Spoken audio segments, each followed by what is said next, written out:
This is TWiT. 50,000 phone numbers, we're not sure where they came from, handed to Amnesty International and a British security group called, what was the name? I forgot. Something Stories. I always forget their name. Why don't I remember it? Anyway, they found, when they looked through these...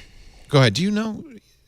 Well, no, I mean, there's been a lot of work over this. Two journalists in particular, Tom Brewster, and Kim Zeta. It's what it's looking like at the moment is this: Pegasus is saying we can give you malware to get onto any phone, and they had a list of 50,000 people. But it doesn't appear that Pegasus generated it themselves. That came from a third party. So it's now trying to find who the third party is. But when you look at these 50,000 phone numbers, it's very interesting. The dates of those phone numbers being put on that list correspond, sometimes even within seconds, to the dates of malware infestations on the phone that were analyzed by Amnesty International. So the list seems to be very closely related to maybe even a subset or a superset of NSO Group customers. The NSO Group is an Israeli company that sells hacking tools. They say only to nice guys, only to governments that are good, and more right, specifically to the point people as well. Yeah. Right. More specific to the point that they could just send you a text message. You don't have to opt in, click anything, do anything for them to put it on your phone. In one of these exploits is a zero-click exploit. You don't have to do anything. You may not even know that you've been exploited. So they this group analyzed 37 phones, many with a tight correlation between timestamps associated with the number on the list and the initiation of surveillance attempts, in some cases as short as a few seconds. That seems to me to show that the provenance of the list is something closely related to NSO Group. They found, though, what's scary and what's actually depressing. NSO Group says it's not true. I'm sorry, did I say bullshit? I mean piffle. This is piffle. It's not true. That's the new word I'm going to use all the time. Is that okay with you, Ian? No, honestly, I would be harsher than that. I mean, I'm sorry. These people are selling malware, and they're not only that, they're selling it to people who use journalists, human rights people, the rest of it. Adnan Khashoggi got sorry, not Adnan Khashoggi, but his girlfriend, his fiance. People are getting killed over this. He got killed, and his fiance had it on her phone. Reporters are able to identify more than 1,000 people spanning more than 50 countries. Several Arab royal family members, 65 business executives, 85 human rights activists, 189 journalists, 600 politicians and government officials, including the president of France, Emmanuel Macron, 10 prime ministers, 3 presidents, and 1 king. And again, for listeners and viewers, this specifically gets you text messages, emails, social media posts, your location, your speed and direction, everything, all without any kind of contact. And this is where I look at Ian in the face over the seeds of the internet, and I say to you, how are you going to 2-authenticate that, huh? How are you going to help me there, brother? Where's the text 2 authentication to save me from this NSO? No, but this is important. Then they have this horrible, thing of saying, well, if you're not doing anything illegal, you really don't have to worry. Can you believe they said that? Ridiculous answer. No, I'm sorry. Anyone who says you're not doing anything illegal and so you don't have anything to worry about, my response is, do you have curtains? Really? Yeah. Because if you're happy, everyone looking in on your life like that, fine. But this is more than privacy. I mean, these people, really, their lives are at risk because clearly a country that is looking at human rights activists or journalists is not a benign nation. No. But there is no benign, right? Everything is about power and control. There is no benign. There is no good, people. If our my phone knows more about me than I know about me. Right. Right. So, exactly. all of us could have something used against us in a way that would become malicious. It's a way of being able to control people, being able to track people. And we need to have laws in place that should be just as illegal as if you go into my house and snoop through all my papers and I catch you there. Like, that is as creepy as it is, because they can find out everything about you from your phone. There's two things. I guess on the one hand, you're absolutely right that people who are not worried about privacy use that argument too. Well, if you've got nothing to hide, why would you worry about that? If you've got nothing to hide, why are you worried about government surveillance? That's one specious argument. But there's another one on the other side that I hear from a lot of tech people and security experts, that you don't have to worry about this because these are so expensive. You have to be a nation state to take advantage of them, and they're not general hacks, they're targeted.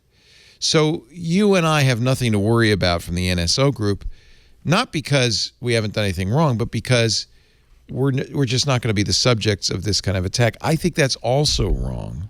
Well, I think if you look at the contract that was put out, they were saying they were charging a couple of, six-figure sums just for targeting 10 people. Now, yes, you might say, well, okay, I'm not worth that. I'm not really going to be the person that's targeted by this. But the fact that this can be done, and all you need is a phone number. I mean, let's not forget, Donald Trump was giving out his personal phone number to European leaders, and this is out there. The idea that you can sell malware legally as long as it's done to governments is just an anathema.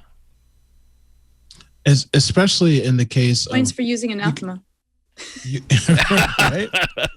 I mean, I'm Googling it as we speak. So once I figure out what it means, I'll congratulate them too. But I'm doing the show. I'm in 2 chat rooms. I can't do 3 things at one time. The power of things like this, even again, where it's like, oh, it's only these people. Those people could be blackmailed with things that are on their phones. We have the article in here we didn't talk about with the Catholic priest who got outed because he was on Grindr and his location and where he was at. Oh, and things that like hypocrite. Yes. And so again, when you are in these kind of power structures, imagine what you could do to cripple a nation, cripple a business if you just had this on the right person's phone. So it might not affect me on my day-to-day, but it affects important people, journalists, lobbyists, presidents, anybody. So it's a problem. It's a huge problem. Yeah. And I think we should be outraged, because if you're not outraged, then they're like, oh, it's not that big of a deal. Like that, it's not that big of a deal. Then slowly this is going to become more and more like out there for everyone to be able to use. And exactly. Like even just someone saying, listen, I'm going to be able to snoop onto your phone and take a look. You better be careful which way you're voting.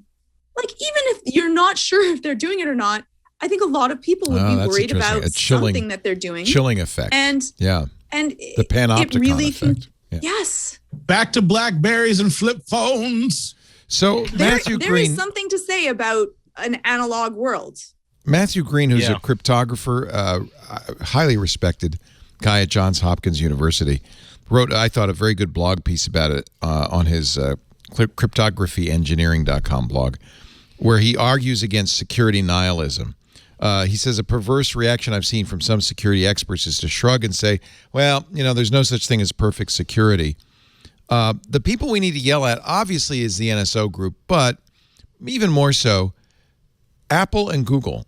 Now, most of these phones were Apple phones, so that was one of the things that scared people. Wait a minute, I use an Apple phone. Khashoggi's fiance said, well, I used an Apple phone because I was told it was secure, but the Pegasus software was on her phone.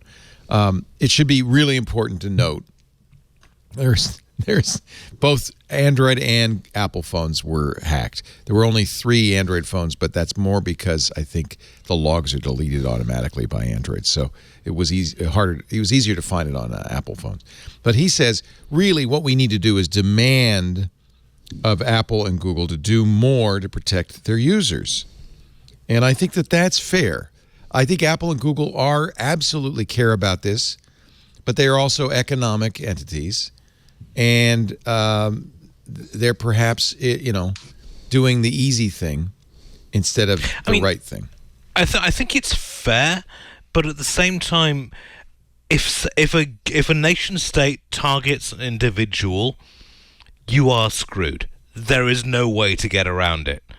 You have endless vulnerability on the computer system. As we've seen with the Snowden leaks, if you buy a new computer and you're on a watch list, stuff can be loaded on there before you get it.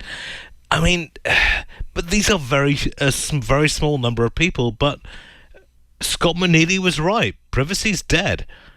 And when Snowden came out, McNealy actually said, "My goodness, I didn't realize quite how right I was." For those in the chat, Swamp Rat asked for one of my flip phones. I keep my BlackBerry and my burner on me at all times, baby. You need me. I'm in these streets. Oh, nice. You ain't gonna find me. Now, I'm out here. If I call 844-986, show that number again. 844-986-4563. Which phone is that going to ring? Oh, don't call me. It's a text number. It's a bat phone. Yeah. And if you really are angry, leave him a voice message. I'll never hear it. So feel free to yell at me. I'm gonna leave you one right now. I tell you what, I'm gonna pressure Georgia into doing this show with me. So don't mess with me, Georgia. I have them text you when I get myself together. But anyway, it's for text line. Shoot me a text. I'm out here in these streets. The phone. Which phone does it ring? It rings all the phones, Uncle Leo. All of them get the buzzing. And the computer be buzzing and everything, the laptop, the iPad, we're all connected. You know what I mean? This is the internet. You know what I mean? They tracking me out here, I guess, so they gonna find me.